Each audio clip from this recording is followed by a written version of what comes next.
చూడండి ఫ్రెండ్స్, ఈ పాప పేరు మనస్వి, మా పాపనే అండి.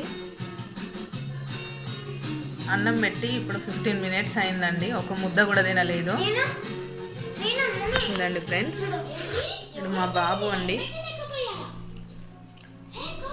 వీడికి అన్నం పెట్టానండి. వీడు ఫాస్ట్గానే తింటాడు, కానీ టీవీ ముందుంటే మాత్రం చాలా లీడ్ చేస్తాడండి. ఇది పులిహోర రైస్ అండి, ఎంటీఆర్ పులిహోర మనకు దొరుకుతుంది కదా అండి బయట, దాంతో చేసిన రైస్ అండి. ఇది చాలా టేస్టీగా ఉంటుంది, చాలా బాగుంటుంది.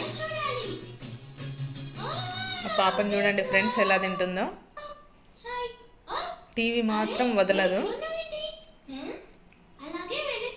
ఈ అన్నం కంప్లీట్ అవ్వడానికి 1 అవర్ టైం పడుతుంది ఈజీగా.